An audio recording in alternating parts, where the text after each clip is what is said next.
একজন দিনমজুরের দৈনিক আয় 300 টাকা হলে মাসে তিনি কত টাকা আয় করেন?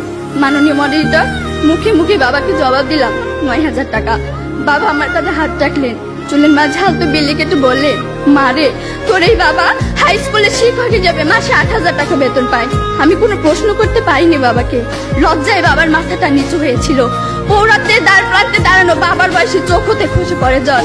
জানি না মাননীয় মডারেটর, আমার বাবার বয়সে চোখ থেকে খসে পড়া জল শিক্ষার মানকে কতটা টেনে তোলার যোগ্যতা রাখে।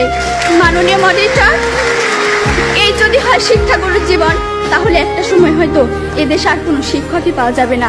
এমন বাংলাদেশ আমরা কখনোই আশা করি না। মাননীয় মডারেটর, 30 লক্ষ লাশের একটি পাহাড় মারিয়ে আমরা বর্তমানে এসে দাঁড়িয়েছি। 2 লক্ষ মায়ের স্নেহের আঁচলে সাজিয়েছি দেশ। প্রতিপক্ষ বঙ্গবন্ধুর স্বপ্ন, লাখো শহীদের প্রত্যাশা আর বীর জননী ত্যাগের প্রতিদান দেওয়ার এখনই সময়। আর তার জন্য চাই শিক্ষাক্ষেত্রে অধিক বিনিয়োগের মাধ্যমে টেকসই উন্নয়ন নিশ্চিত করা।